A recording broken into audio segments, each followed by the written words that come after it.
আব্দুল্লাহ ইবনে সাবা ইয়ামেন থেকে মদিনায় আসছে। দেখেন মাস্টার প্ল্যান তাদের। মদিনায় আইসা প্রকাশ্যে মুসলমানদের সামনে কালেমা পড়ছে। কালেমা পইরা হ্যাঁ মুসলমান হয়েছে। এই লম্বা দাড়ি, এই লম্বা পাঞ্জাবি, এই লম্বা ভাগরি, পকেটে মেসোয়াক, বুঝা যায় বুজুর্গ আসমানতে লাইমাইছে।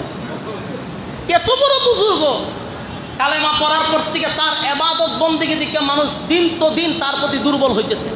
এত লম্বা নামাজ, এত বড় জিকির, সারাদিন শুধু সে এবাদতে সময় কাটায়। মোটামুটি মদিনার মধ্যে একটা কানাঘুষা শুরু হয়ে গেল যে আব্দুল্লাহ ইবনে সাবার মতো একটা আমলদারি ব্যক্তি, এত বড় একজন বুজুর্গ আর নাই।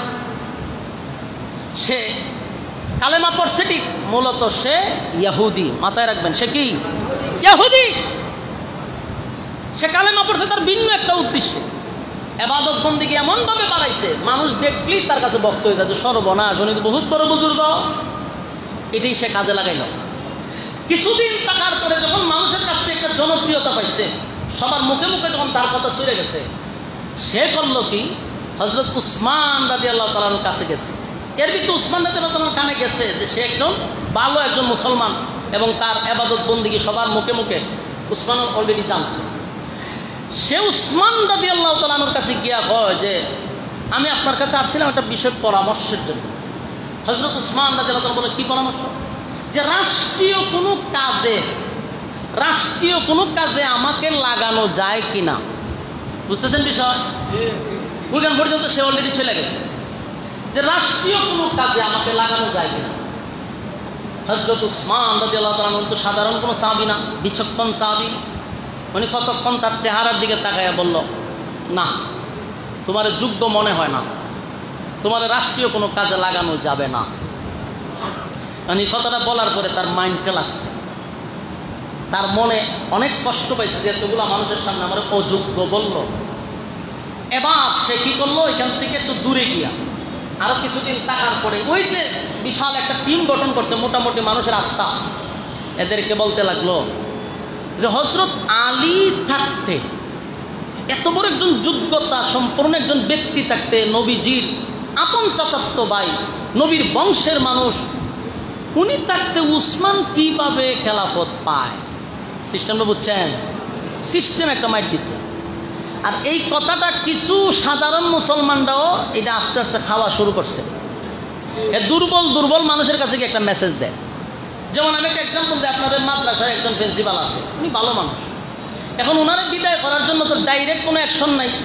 তখন ওই কিছু কিছু মানুষের কাছে ওই আমাদের মতো কিছু লেবাসদারি মৌলবীরা, দেখতে মৌলবী, বড় দাড়ি পাগড়ি, কিন্তু খাসলত হলো মুনাফিকের। গিয়া হইব আমাদের সোনারগাঁড়ের এত বড় হুজুর থাকতে, হ্যাঁ বেটা কেমনে আমরা সোনারগাঁড়ের মোস্তামিমগিরি করতে পারে? কিভাবে ভাইলি চাকরিটা? আস্তে আস্তে মানুষের ভিতরে বিষ ঢুকায় দেয়, আর এটা 100 মানুষ খাইতে থাকে। এরপরে কিন্তু একটা দুর্ঘটনা ঘটে। এই আব্দুল্লাহ ইবনে সাবা এই ঘটনাটা করছে। পরবর্তীতে সে করলো কি, হযরত আলীর কাছে গেছে। আলী রাদিয়াল্লাহু তাআলা একজন বিচক্ষণ সাহাবী, সাধারণ সাহাবী নয়। ওনার কাছে গিয়া এইভাবে আস্তে করে থাকছে যে আপনার মতো একজন সাহাবী থাকতে, নবীর বংশের লোক থাকতে, যোগ্যতা সম্পন্ন ব্যক্তি থাকতে উসমান কিভাবে দেশের রাষ্ট্রনায়ক হয়? কথা বুঝতেছেন? হযরত আলী চেহারার ভাই ছায়া করে, তত লক্ষণ বালা না, তোর উদ্দেশ্য বালা না। নেক্সট টাইমে যদি তুই আমার সামনে এই সমস্ত কথা বলবি, তাহলে কিন্তু তোর খবর আছে। সে বুঝতে পারছে যে আমার কথা কেন খাইতো না। অনেক মানুষ দেখবেন ভালো ওলামায়ে কেরাম যারা আছে, আসলে ইখলাসপূর্ণ মানুষ, যাদের ভিতরে অহংকার নাই, হিংসা নাই, তাদের কাছে কোনো বিষয় কথা হয়ে ছাড় পায় না। আর যাদের ভিতরে নাফাকি বড়া, এদের কাছে এই সমস্ত লোক গিয়া স্থান পায়। আর এরা একটা সমাজের মধ্যে এক সময় বিস্ফোরণ তৈরি করে। সবার কাছে কিন্তু সব কিছু পারে না। হযরত আলী রাদিয়াল্লাহু তাআলা, আপনাদের কি মনে হয় একজন সাহাবী নবীর শুধু খালি চাচাতো ভাই? বিষয়টা এমন না। নবীর কলিজার টুকরা মেয়ে ফাতেমার স্বামী, ঠিক কিনা? হযরত হাসান রাদিয়াল্লাহু তাআলা, হুসাইন রাদিয়াল্লাহু তাআলার বাবা, এমন একজন সাহাবীর কাছে আব্দুল্লাহ ইবনে সাবা গেছিল কিছু উসমানের বিরুদ্ধে বলার জন্য। কিন্তু হযরত আলী বললেন, আমি যা বুঝতেছি তোমার লক্ষণ ভালো না, তুমি সমাজের মধ্যে একটা ফাটল সৃষ্টি করার চেষ্টা করতেছ। নেক্সট টাইমে যদি এমন কাহিনী করো তাহলে খবর আছে। এই আব্দুল্লাহ ইবনে সাবা উসমান রাদিয়াল্লাহু তাআলা আনহুকে মানুষের কাছে কালার করার জন্য তার চেষ্টা চালায়া যাওয়া শুরু করছে। অলরেডি মানুষ বুঝে ফেলছে যে লোক বেশি সুবিধার না। খবর চলে গেছে উসমানের কাছে যে হুজুর হে কিন্তু লোক ভালো না, অতি ভক্তি সুরের লক্ষণ। এর যে পরিমাণ ভক্তি দেখছিলাম হুজুর এর লক্ষণ ভালো না। হযরত উসমান রাদিয়াল্লাহু তাআলা বললেন, হে আব্দুল্লাহ ইবনে সাবা, আমি তোমারে বললাম তুমি মদিনার থেকে বাইর হয়ে যাও, না হয় তোমার ব্যাপারে আমি ব্যবস্থা নিব। ইয়াদ রাখবেন, মদিনার থেকে তারে বাইর করে দিছে। মদিনার থেকে বাইর করে যায়, মদিনার এরিয়ার ভিতরে যাও, তোরা না দেখি খেত নামাজের জায়গা নাই, বাইর করে দিছে। হে করলো কি, মদিনার থেকে বাইরিয়া বসরায় গেছে। বসরায় গিয়ে আশ্রয় নিছে। এখানে যাওয়ার পরে কিছু লোক ছিল উসমানের বিরুদ্ধে। কিছু লোক থাকে না, সবার কাছে কি আপনি ভালো হইতে পারবেন? ইমাম সব মসজিদের কি সব মসজিদের কাছে ভালো হইতে পারে? কথা বললা দি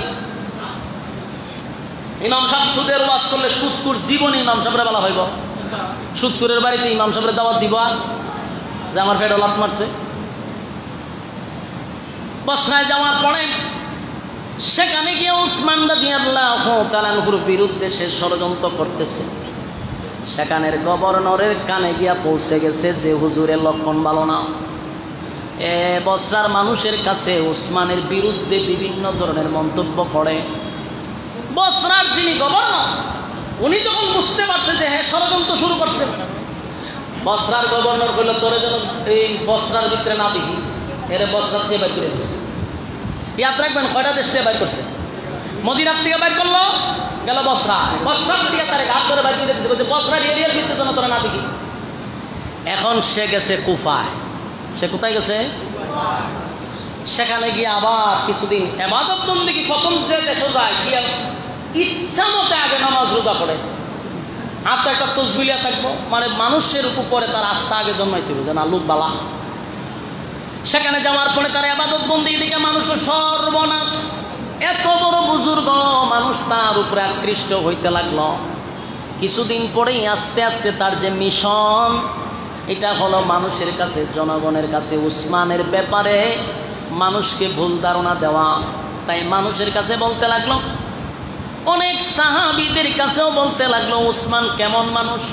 সাহাবীরা বলে উসমানের মতো ভালো তো হয় না, উনি অনেক ভালো মানুষ, দানশীল মানুষ, উনি প্রচুর মানুষকে দান করে। আব্দুল্লাহ ইবনে সাবা কয় সে কি দান করে? তার নিজের পকেটের টাকা। সে তো রাষ্ট্রীয় টাকা মানুষের কাছে দেয়, স্বজন প্রীতি দেখায়। স্বজন প্রীতি দেখায় না, উজুবিল্লাহ। রাষ্ট্রের টাকা মানুষকে দান করে স্বজন প্রীতি দেখায় উসমানে। উসমান কি নিজের ঘর দিয়ে খরচ করেনি? চিন্তা করে না কত বড় খারাপ। এই কথাটিও কিছু কিছু মানুষের মানতে আস্তে আস্তে মানতে শুরু করছে। হইতে পারে না, উজুবিল্লাহ। মানুষের ভিতরে আস্তে আস্তে এগুলো ঢুকাইতেছে। তো উসমান এত বড় একজন সাহাবী, আলী থাকতে উসমান কিভাবে দেশের রাষ্ট্রনায়ক হয়? ঘটনা যখন চতুর্দিকে ছড়ায়া গেল, কিছুদিন থাকার পরে ওই কুফার গভর্নরও জানতে পারলো এর লোক ভালো না। এ মানুষের কাছে উসমানের বিরোধিতা শুরু করছে। তখন ওই কুফার থেকেও তারা গাড় ধরে বের করেছে। কুফার থেকেও কথা বুঝতেছেন আমার? হয়েছে তোরা যেন এরিয়া দিতে না দেখি, রাষ্ট্রীয়ভাবে বের করেছে। তাহলে প্রথম বাইর করছে কোথার থেকে? মদিনার থেকে, এরপরে বসরা, এরপরে কুফার থেকেও বাইর করেছে। এখন হে গেছে শাম দেশে। কোথায় গেছে? শাম দেশে গেছে। শাম দেশের যিনি গভর্নর ছিল উনি হলেন হযরত মুআবিয়া রাদিয়াল্লাহু তাআলা আনহু। দেশ যতজন সাহাবী চালাইছেন এর মধ্যে সবচেয়ে বিচক্ষণ যিনি ছিলেন, মানে দেশ চালানোর মতো যোগ্যতার মধ্যে একজন ছিলেন হযরত মুআবিয়া রাদিয়াল্লাহু তাআলা আনহু। বিচক্ষণ একজন শাসক ছিলেন। এই শাম দেশে গিয়া ও সাধারণ মুসলমান, এই ফুলায় ও মামা এখানে বইয়ে কথা কইতা, দুটার আলাদা করেন, দাঁড়ে বইয়া কথা কইতেছে। এই শাম দেশে গিয়া ও এই ইহুদি আব্দুল্লাহ ইবনে সাবা প্রথমে ইবাদত বন্দি করে মানুষকে বুঝাইছে আমি বড় বুজুর্গ। মানুষ যখন তার কাছে আসতে লাগলো তখন আস্তে আস্তে সে বিষ ঢুকাইতে লাগলো। গভর্নর ছিলেন কে? হযরত মুআবিয়া রাদিয়াল্লাহু আনহু। সাধারণ কোনো শাসক না। উনার কাছে যখন পৌঁছে গেছে যে আব্দুল্লাহ ইবনে সাবা মুসলমানদের মধ্যে ফাটল সৃষ্টি করতেছে, মুআবিয়া রাদিয়াল্লাহু আনহু এই কথাটা শুনছে, কোনো ব্যবস্থা নিচ্ছে না। তখন বাচ্চা একজনে বসে দুইজনে যারা শুনি, হঠাৎ করে এই আব্দুল্লাহ ইবনে সাবা নবীর একজন সাহাবী, নবীর একজন ঘনিষ্ঠ সাহাবীর কাছে বলতেছে, আচ্ছা শুনো, উসমান কিভাবে খেলাফত পাইল? তো কেন? কারণ আলী যেখানে আছে এখানে তো উসমান পাওয়ার কথা না। এই সাহাবী বলল যে রে, তোমার কথাবার্তার মধ্যে তো আমি ইহুদিদের গন্ধ পাইতেছি। নবীর সাহাবী বুঝতে পারছে যে তোর কথার মধ্যে আমি ইহুদিদের গন্ধ পাইতেছি। তুই কি আসলে ইসলাম প্রচার করস না ইহুদিদের প্রচার শুরু করছস? তোর লক্ষণ বলা না। এই সাহাবী আর কাফাদা ধরছে, তোর আমার সাথে লয়ে গেছে মুআবিয়া রাদিয়াল্লাহু আনহুর কাছে। হুজুর এর লক্ষণ বলা, হ্যাঁ হযরত উসমানের বিরোধিতা করতেছে, আমার সন্দেহ লাগতেছে লোকটারে। হযরত মুআবিয়া রাদিয়াল্লাহু আনহু বললেন, তোরে যেন শাম দেশের ভিতরে আমি না দেখি। কথা কি বুঝতেছে? এরে কয় দেশ থেকে বাইর করছে বুঝতেছেন নি? তোরে যেন আমি শাম দেশের ভিতরে না দেখি, এখান থেকে তারে বাইর করে দিই। এখন সে যাবে কোথায়? এবার সে গেল মিশর। এবার কোথায় গেছে? মিশরে কিন্তু একটা অংশ ছিল হযরত উসমানের বিরুদ্ধে। এখন মিশরে গিয়া তার মিশন সাকসেস হয়েছে। কথা বুঝতেছেন? সে ইয়ামেন থেকে যে মিশন নিয়ে ছিল এটা বাস্তবায়ন হয়েছে তার মিশরে। মিশরে গিয়ে আগের থেকে কিছু লোক উসমানের বিরুদ্ধে আছে, এখানে গিয়া শুরু করলো উসমান রাদিয়াল্লাহু আনহুর বিরুদ্ধে। মানুষ তো তার এই লেবাস দেখিয়া আর তার ইবাদত বন্দি দিকে হইয়া মনে কোন বুজুর্গ যদি কয় উসমানের বিরুদ্ধে, আমরা তো ঠিকই ধারণা করছি। শুরু হইল, কিন্তু বিষয়টা মনোযোগ দিয়ে শুনেন। লম্বা একটা সময় আব্দুল্লাহ ইবনে সাবা কিন্তু কাটাইছে মিশরে। লম্বা একটা সময় কাটানোর পরে তার মিশন বাস্তবায়ন হয়ে গেল, তার বিশাল একটা টিম হয়ে গেছে। এখন কিন্তু সে একা না, এখন আর একা না, বহু মানুষ তার মুরিদান হয়ে গেছে। এর ভিতরে বহু মানুষ তার দলে নিয়ে আসছে। কিন্তু তখন গোটা মিশরের মধ্যে তার এই চক্রান্ত যখন চলতে লাগলো, ওখানেও কিছু নবীর সাহাবীরা ছিল, তারা বুঝতে পারছে এর উদ্দেশ্য ভালো নয় রে, এর লক্ষ্য ভালো নয়, এর উদ্দেশ্য ভালো না, এ মুসলমানদের মধ্যে পাগল সৃষ্টি করবে। এই কারণে ওখানকার গভর্নরের কাছে খবর গেল যে হুজুর এ কিন্তু গোটা মিশরের মধ্যে একটা অবস্থা তৈরি করছে, হযরত উসমানের বিরোধিতা শুরু করছে, সাহাবায়ে কেরামদেরকে নিয়ে সমালোচনা শুরু করছে। শেষ পর্যন্ত মিশরের গভর্নর পর্যন্ত এর গার্ড করে মিশরকে বের করেছে। এখন বলেন, প্রথম ইয়ামেন থেকে গেছে কোথায়? মদিনায়।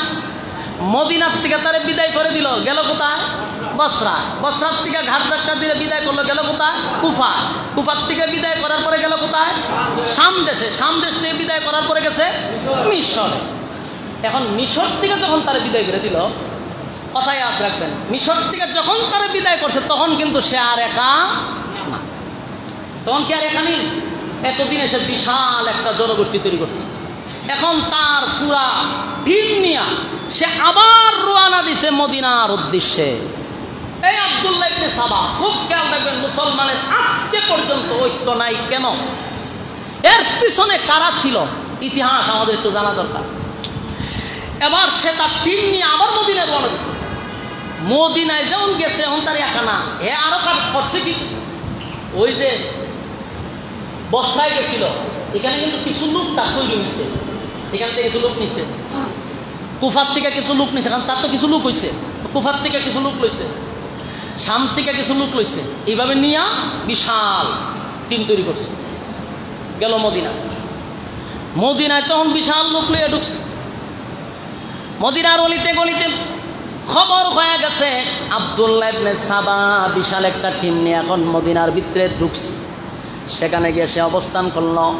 কিছুদিন যাওয়ার পরেই তার আসল যে উদ্দেশ্য সেটা সে বাস্তবায়ন করার জন্য সে পাগল হয়ে গেছে।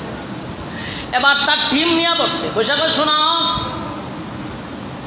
প্রতি জুমার দিনে উসমান রাদিয়াল্লাহু তাআলা আনহু উনি জুমার নামাজে দাঁড়ায়া বক্তব্য দেয়, জাতির সামনে ভাষণ দেয়। জুমার নামাজে আমরা উপস্থিত থাকব।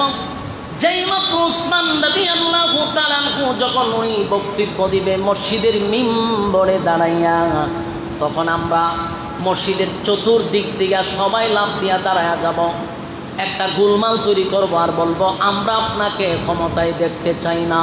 নাউজুবিল্লাহ। আমার কথা কি বুঝতেছেন? আমার যুবক ভাইরা, সকৌশলে এই আব্দুল্লাহ ইবনে সাবা তার টিম নিয়ে চতুর্দিকে মসজিদের দিকে বসায় রাখছে, মসজিদে নববীর ভিতরে। হযরত উসমান রাদিয়াল্লাহু তাআলা আনহু যখন মসজিদে নববীর মধ্যে দাঁড়াইয়া উনি যখন বক্তব্য দিতে লাগলেন জাতির উদ্দেশ্যে, হঠাৎ করে তাকায়া দেখেন মসজিদের চতুর্দিক দিয়া মানুষগুলি দাঁড়ায়া বলতেছে আমরা আপনাকে দেখতে চাই না, আপনাকে আমরা ক্ষমতায় দেখতে চাই না। চিৎকার চেঁচামেচি শুরু করছে। উসমান রাদিয়াল্লাহু তাআলা আনহু লাজুক প্রকৃতির মানুষ ছিল রে। উসমান রাদিয়াল্লাহু তাআলা আনহু একজন লাজুক মানুষ ছিল, উনি নরম তবিয়তের মানুষ ছিল। এই দৃশ্য দেখার পরে উনি আর ঠিক থাকতে পারল না, উনি সাথে সাথে অজ্ঞান হয়ে পড়ে গেছে, বেহুশ হয়ে পড়ে গেছে। বেহুশ হয়ে পড়ে যাওয়ার পরে উনি যখন হুশ ফিরে আসলো, তাকায়া দেখে ওনার ঘরের ভিতরে উনি বসে শোয়া আছে, ঘরের ভিতরে ওই মসজিদে বাইর করে ওনার ঘরের ভিতরে শোয়া আছে। উনি হুশ ফিরার পরেই বললাম আমি কোথায় আছি, কোন জায়গায় আছি? বলে আপনার ঘরের ভিতরে আপনি শুয়ে আছেন। বলে আমি না মসজিদে ছিলাম। বলে মসজিদ থেকে আপনাকে এখানে আনা হয়েছে কেন? কেন আমাকে এখানে বসাইল? আমার ঘরের ভিতরে আমার কেন আনলো? বলে আপনি জানালার দিকে তাকায়া দেখেন, আপনার ঘরের জানালার দিকে একটু তাকান। ভাই ভাই আমরা কথা না বলি, সময় খুব কম, একটু মনোযোগ দিয়ে শোনেন। এতক্ষণ শুনলেন, এখন তো মজার জায়গা, একটু মনোযোগ দিয়ে শুনেন। গিরিঙ্গি কেমনে লাগানো? এই সমস্যা কিন্তু আগে ছিল, এখন নাই এমনটা না, এখন এটা আছে, কথা বলে না, এখন আরো বেশি আছে।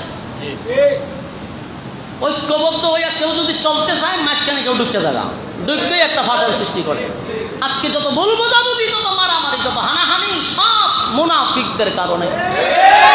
মুসলমানের দেশে কিছু মুনাফিক আমাদের সাথেই বসবাস করে। যেমনি ভাবে আব্দুল্লাহ ইবনে সাবা, আব্দুল্লাহ ইবনে উবাই ইবনে সুলুলের মতো মুনাফিকরা লেবাস ছিল মুসলমানদের, কিন্তু তারা মুসলমানের বিরুদ্ধে কাজ করত, কোরআনের বিরুদ্ধে কাজ করত, নবীর বিরুদ্ধে কাজ করত। ঠিক তেমনি ভাবে আজও কিছু লেবাসদারী মৌলবীরা যুগের পর যুগ আলেমদের ঐক্য নষ্ট করতেছে বিভিন্ন ভাবে। বাইঙ্গা খোয়ার দরকার নাই, দেখতে তো আছে, দেখতেছেন আলেমের কাছে। এই যখনই উলামায়ে কেরাম সর্বদলীয় ঐক্য হইতে চায়, তখন একটা মাঝখানে ঢুকে যাবে, দিককে ঐক্য নষ্ট করে। ঠিক তেমনি ভাবে উসমান রাদিয়াল্লাহু তাআলা আনহুকে তারা বললেন যে আপনার জানালার দিকে একটু তাকায়া দেখেন। হযরত উসমান রাদিয়াল্লাহু তাআলা জানালা খুলে দেখে হাজার হাজার মানুষ ওনার বাড়ি ঘেরাও করে আছে। চিন্তা করছেন, দেশের একজন রাষ্ট্রনায়ক, প্রেসিডেন্ট, পুরা বাড়ি ওনারে ঘেরাও করে আছে, গৃহবন্দী। উসমান রাদিয়াল্লাহু তাআলা আশ্চর্য হয়ে গেলেন আর বললেন আমার বাড়ির চতুর্দিকে এত মানুষ কেন দাঁড়ায় আছে, কেন তারা চিল্লাচিল্লি করতেছে, এত মিছিল মিটিং কেন তারা করতেছে? ওই মুনাফিকরা বলে বাহিরে যারা দাঁড়ায় আছে তারা সবাই আপনার পদত্যাগ চায়। আপনি যদি ক্ষমতা ছেড়ে দেন, আমরা চাই ছেড়ে দিয়ে আমরা লাইন জানগা বেদাল শেষ। নাউজুবিল্লাহ। উসমান রাদিয়াল্লাহু তাআলার কথা হলো যে আল্লাহর নবীর ইশারা আছে। ইশারা কি? বলে আমার নবী বলছেন আমি শাহাদাত বরণ করব। আল্লাহর নবী হযরত উসমানকে বলছিল তোমাকে আল্লাহ এমন একটা সম্মানের চাদর দিবে, এই চাদরটা তোমার শরীরে থাকার পরে অনেক মুনাফিকরা চাদরটা টেনে হিসড়ে নেওয়ার চেষ্টা করবে, কিন্তু তোমার মৃত্যুর আগ পর্যন্ত তুমি তোমার চাদরকে জড়ায় রাখার চেষ্টা করবা। এর উদ্দেশ্য হলো উসমান রাদিয়াল্লাহু তাআলা যে খেলাফতের দায়িত্ব পাইছেন, এই খেলাফত থেকে লামার জন্য কিছু মুনাফিকরা চেষ্টা করতেছে কিনা, তার মানে ভবিষ্যৎবাণী হলো এটা নিয়ে তারা টানাটানি করবে, কিন্তু আল্লাহ রাসূল বলছে আমার শাহাদাতের আগ পর্যন্ত আমি যেন গদিটা না ছাড়ি। কথায় হযরত উসমান রাদিয়াল্লাহু তাআলা বললেন, না, কখনো হতে পারে না, এটা তোমরা যেটা ভাবতেছো এটা কখনো সম্ভব না। আমার নবী আমারে ঘোষণা দিয়েছেন, শাহাদাতের আগ পর্যন্ত আমি যেন এই জায়গাতেই থাকি, আমি যেন পদত্যাগ না করি, এটা আমার নবীর ঘোষণা। তাই জীবন চলে যাবে রে, আমি আমার জায়গার থেকে লড়ব না। ওই আর কি হয়ে গেছে, সবাই মিছিল শুরু করছে, গদি ছেড়া দেন, গদি ছেড়া দেন, এমন ভাবে আন্দোলন শুরু করছে। হযরত উসমান রাদিয়াল্লাহু তাআলা জানালার দিকে তাকায়া দেখে শুধু মুনাফিক নয়, নবীর কিছু সাহাবায়ে কেরাম সহ উসমানের কিছু পরিচিত সাহাবীরা সহ এই আন্দোলনে অংশগ্রহণ করছে। আফসোস, এই আব্দুল্লাহ ইবনে সাবাই এমন মাস্টার পর্যন্ত তার দলে ঢুকে গেছে, এখনো বুঝতে পারে নাই, কিন্তু নবীর বিচক্ষণ সাহাবী যারা ঠিকই বুঝতে পারছে, কিন্তু অনেক সাহাবীদেরকে তার দলে ইতিমধ্যে নিয়ে গেছে। এরা উসমান রাদিয়াল্লাহু তাআলা অসংখ্য দোষ বাড়ি করেছে। এর মধ্যে একটা দোষ হলো উনি রাষ্ট্রের টাকা মানুষকে দিয়ে দেয়। একটা কোন যে উসমান রাদিয়াল্লাহু তাআলা ইসলামের সবচেয়ে বেশি যিনি দান করছে উনি হলেন হযরত উসমান। আল্লাহ রাসূল বলছেন, উসমান তুমি যেই পরিমাণ দান করছো আল্লাহর রাস্তায়, তুমি যদি ইবাদত বন্দেগী আর নাও করো, আল্লাহ এর বদলতে তোমার মাফ করে দিবে। উসমান তদানীন্তন সময়ের কোটি কোটি হাজার কোটি টাকার মালিক ছিল, আর উসমান রাদিয়াল্লাহু তাআলার উপরে এই অপবাদ দিয়েছে, মেনে নেওয়া যায়, মেনে নেওয়া যায়। এগুলো ভিত্তিহীন মানুষের কাছে বুঝাইছে। আরো কিছু চক্রান্ত আছে, আমি যদি একটু না বলি তাহলে আপনারাও চিন্তা করবেন যে কে বাদ দিল, মনে হয় যেটা প্রশ্ন হয়তো না, উসমানকে কেন ক্ষমতা থেকে লাগাইতে চায়। আবার অসংখ্য নবীর সাহাবীরাও এই আন্দোলনে যোগ দিতে। ঘটনাটা কি? ঘটনাটা হলো এমন একটা মাস্টার প্ল্যান করছে যে অনেক সরল সোজা মানুষও বুঝতে বাধ্য হয়েছে। যেমন হযরত আবু বকরের ছেলে, নবীর সাহাবী আবু বকরের ছেলে, আবু বকর সিদ্দিক রাদিয়াল্লাহু তাআলার ছেলে আব্দুল্লাহ, উনাকে উনি গভর্নর বানাইয়া মিশরে পাঠাইছে এবং উসমান রাদিয়াল্লাহু তাআলার হাতে লেখা চিঠি এবং সিল সহ একটা চিঠি দিয়ে দিচ্ছে যে তুমি মিশরের গভর্নর হবে। উনি গুড়া দৌড়ে দেখতেছে, কিন্তু দেখে উনার আগে দিয়ে আরেকটা গুড়া খুব দ্রুত গতিতে চলতেছে। আবু বকরের ছেলে বললো, যেটা আমার আগে এত দ্রুত যায়, এটা ঘটনা কি? তারা বিরাম এই গুড়ার দাঁড় করাইছে, ঘেরাও করছে, ঘেরাও করার পরে তারা থামাইছে। তুমি এত দ্রুত গতিতে কোথায় যাও? আমি মিশর যাই। কেন? আমার কাছে উসমান একটা চিঠি দিছে। এদিকে কি পরিমাণ ষড়যন্ত্র, যে আমার কাছে একটা উসমানের চিঠি দিছে, চিঠিটা যেন আমি ওখানকার গভর্নরের কাছে পাঠাই। তখন হযরত আবু বকরের ছেলে উনি চিঠিটা আনছেন, আইনা দেখে এটা উসমানের হাতে লেখা, সিলও দেখা যায় উসমান রাদিয়াল্লাহু তাআলার হাতে। কি লেখছে? যে আমি আবু বকরের ছেলেকে পাঠাচ্ছি মিশরে, মিশরে যাওয়ার সাথে সাথে তাকে তোমরা হত্যা করবা। নাউযুবিল্লাহ। চিন্তা করছেন? আর ওই যে সিলটা লিখতে পারে সেটা কিন্তু হযরত উসমানের হাতে না, এটা নকল করা হয়েছে, ওনার সিলটা নিয়ে গেছিল, নকল করে নিয়েছে। আর এই সুযোগে এই মুনাফিকরা উসমানের নামে চিঠি দিয়া গোটা বিভিন্ন রাজ্যে উসমানের বিরুদ্ধে মানুষকে কেফায়া তুলছে। মূলত হলে ষড়যন্ত্রের মেনই জায়গায়। তাই অনেক সাহাবীরাও চিন্তা করলো, যে হযরত আবু বকর রাদিয়াল্লাহু তাআলার ছেলে চিন্তা করলো যে আমার উনি পাঠাইলো চিঠি দিয়া ওখানকার গভর্নর হওয়ার জন্য, তা আমার আগে উনি চিঠি পাঠাইছে যেন আমার হত্যা করে। এটা করলো কেন? আসলে কি উসমান রাদিয়াল্লাহু তাআলা চিঠি দিচ্ছে? এই ভুল বোঝাবুঝিতে কিন্তু সৃষ্টি হয়েছে। যা কিন্তু লম্বা ঘটনা, সংক্ষেপে আমি আপনাদেরকে বলি। এরপরে দেখেন চতুর্দিকে যখন গেরাও করে ফেলাইছে, উসমান রাদিয়াল্লাহু তাআলা ছায়া দেখে যে উনার অনেক পরিচিত সাহাবীরাও এই বিদ্রোহীদের সাথে অংশগ্রহণ করছে। এটা দেখার পর ওনার মনে অনেক কষ্ট লাগছে। হযরত উসমান রাদিয়াল্লাহু তাআলা চোখের পানিগুলো ছেড়ে দিয়ে কান্না শুরু করে দিল, আর আফসোস করতে লাগলো, হায় আফসোস, হায় আফসোস, আমার নবীর অনেক সাহাবীরা কেমনে রে, আমি উসমানদের তারা ভুল বুঝলো। ভাইরা আমার, ইতিহাসের পাতায় লেখা আছে, একদিন দুই দিন নয় গো, একদিন দুই দিন নয়, প্রায় 22 দিন, কোন জায়গায় 40 দিন হযরত উসমান রাদিয়াল্লাহু তাআলাকে গৃহবন্দী করে রাখছে। আমরা তো শুধু কারবালার ঘটনা শুনছি, কারবালার ঘটনা শুনছি। হযরত হুসাইন রাদিয়াল্লাহু তাআলাকে পানি দেয় না, এটা তো ছিল 3 দিনের ঘটনা।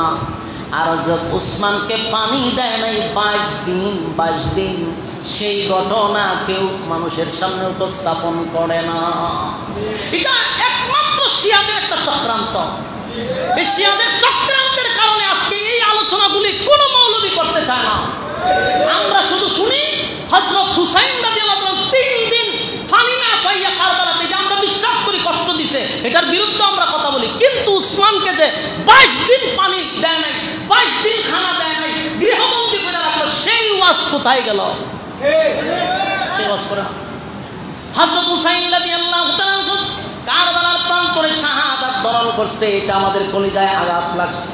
তাই আমরা ইয়াজিদের বিরুদ্ধে ওয়াজ করি, আমরা তার তীব্র নিন্দা জানাই, ঠিক কিনা? কিন্তু হযরত উসমান রাদিয়াল্লাহু তাআলাকে 22 দিন ঘরের ভিতরে বন্দী করে ওনাকে পানি দেয় না। পানির পিপাসায় উসমান রাদিয়াল্লাহু তাআলা জানালার দিকে তাকায় দেখে শত শত সাহাবীরা দাঁড়ায় আছে গো। উসমান রাদিয়াল্লাহু তাআলা চোখের পানিগুলো ছেড়ে দিয়া বলে, এই মদিনার মানুষেরা, এই মদিনার মানুষেরা, তোমরা কি সেই দিনের কথা ভুলে গেছো রে? যেই দিন মসজিদে নববীর জায়গা ছিল না, আমার নবী দাঁড়ায়া বলছিল মসজিদের জায়গা নেয় না, মানুষ বসতে পারে না, মসজিদের জায়গার দরকার। কে রে একটু মসজিদের জায়গা তোমরা কিনে দিতে পারবা? আমি নবী ওয়াদা দিলাম, আল্লাহ তোর জান্নাত তার জন্য ওয়াজিব হয়ে যাবে। সেদিন হযরত উসমান রাদিয়াল্লাহু তাআলা বলেন, বলো না মদিনার মানুষ, তোমাদেরকে মসজিদে নববীর জায়গাটা আমি কিনে দিয়েছিলাম কিনা? আমার নবীর কথা অনুযায়ী জান্নাত আমার জন্য ওয়াজিব। আমি সেদিন মসজিদে নববীর জায়গা কিনে দিলাম। আজকে তোমরা মসজিদে নববীর মধ্যে আমাকে নামাজ পড়তে দাও না কেন? তোমরা এত কঠোর হয়ে গেলে। আমি উসমানকে কেন তোমরা মসজিদে নববীতে ঢুকতে দাও না? অত্যন্ত হৃদয় বিদারক মর্মান্তিক ঘটনা, যেগুলা আমাদের সামনে তুলে ধরা হয় না। কারণ এইগুলা তুলে ধরলে আমরা বুঝতে পারবো মুসলমানদের ভিতরে ফাটল সৃষ্টি করার মাস্টার মাইন্ড আমরা জানি না বলাবো। এই যেন আমরা না জানি, এই জন্য কারবালার মধ্যে নিয়ে আমরা রাখছে, আমরা কই রাখছে কারবালার বিরুদ্ধে। তখন উসমান রাদিয়াল্লাহু তাআলার ঘটনা, হযরত আলী রাদিয়াল্লাহু তাআলাকে কারা হত্যা করলো, উসমানকে কারা হত্যা করলো, এই রহস্য যদি আমরা জানতাম তাহলে বুঝতে পারতাম এর পিছনে কারা ইন্ধন দাতা। হযরত উসমান রাদিয়াল্লাহু তাআলা চোখের পানিগুলো ছেড়ে দিয়ে কান্নার বলে, মদিনার মানুষ কেমনে রে তোরা ভুলে গেলি? এই মসজিদে নববীর মধ্যে যখন জায়গা হতো না, আমি উসমান টাকা দিয়া জায়গা কিনে দিলাম। আজকে মসজিদে নববীর ভিতরে আমারে ঢুকতে দিলি না, 22 দিন ধরে আমারে গৃহবন্দী করে রাখলে, এক ফোঁটা পানি আমার দেও না। মদিনার মানুষ, তোমরা কি ভুলে গেছো যেদিন মদিনার মানুষ পানি পান করতে পারত না? একটা কূপ ছিল, আল্লাহর নবী দাঁড়ায় বলছিল, কে পারবা এই কূপটা কেউ কিনে দিতা যেন মদিনার মানুষ পানি পান করতে পারে? সেদিন তদানীন্তন সময়ে 50 লক্ষ টাকা খরচ করে আমি কূপটা তোমাদের জন্য কিনে দিছি, মদিনার মানুষ যেন পানি পান করতে পারে। আমার টাকার কিনা কূপের পানি মদিনার মানুষ খায় রে, আর আমি 22 দিন ধরে পানি পাই না। তোমরা আমার সঙ্গে এমনটা কেন করলা? অত্যন্ত মর্মান্তিক ঘটনা।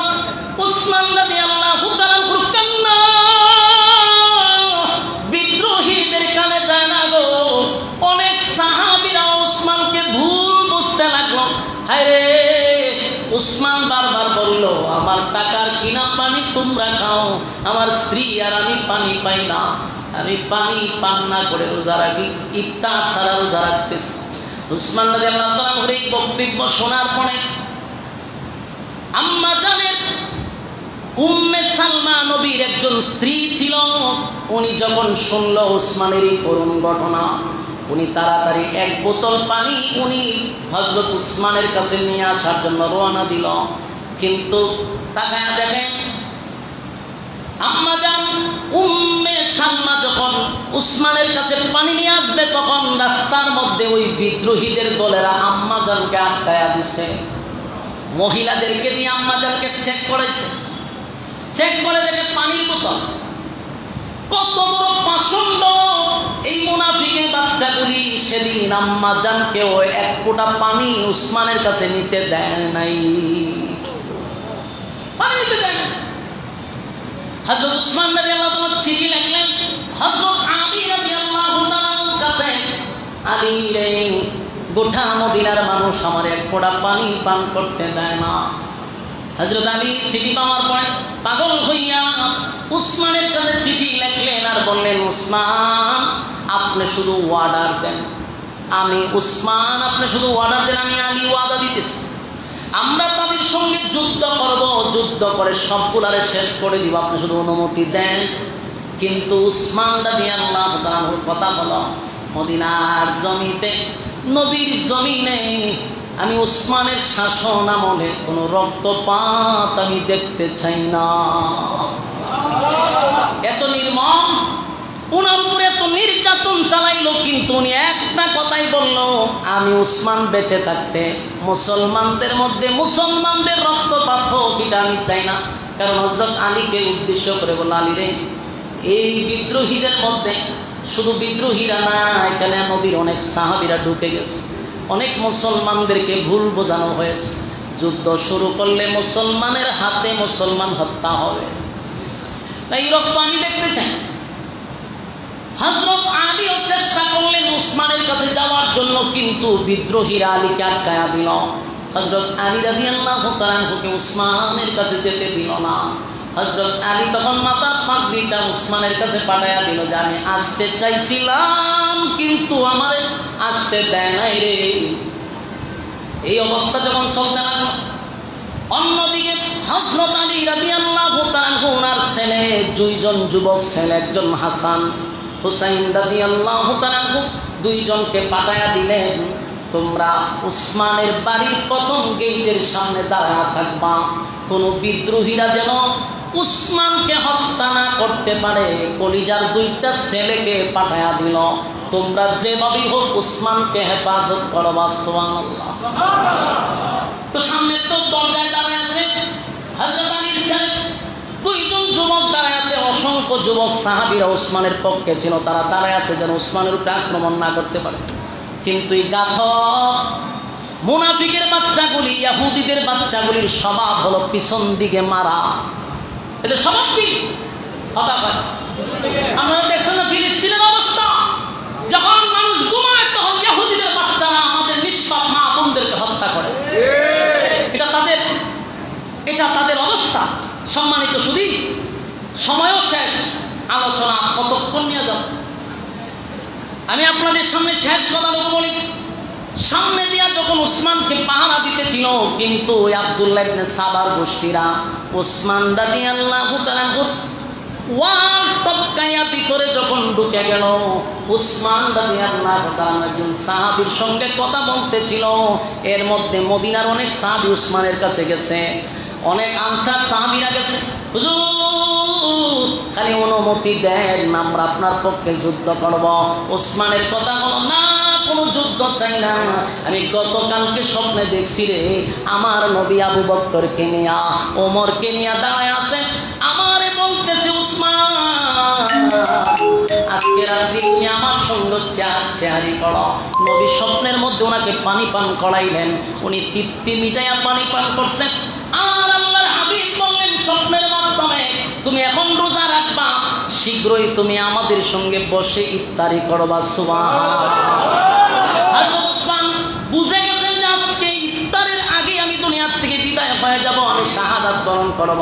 তাই উসমান রাদিয়াল্লাহু তাআলা কুরআন শরীফ নিয়ে যখন পড়তেছিলেন, একটা আয়াত পড়তেছিলেন, ফাসায়াকফিকাহুমুল্লাহ, এই আয়াতটা পড়তেছিল, পিছনের ওয়াল টপকাইয়া ঘাতকরা ঘরের ভিতরে প্রবেশ করে হযরত উসমান রাদিয়াল্লাহু তাআলার মাথা মোবারকের মধ্যে আঘাত করছে, ওনার মাথা মোবারকটা কেটে কোরআনের মধ্যে পড়ে গেছে।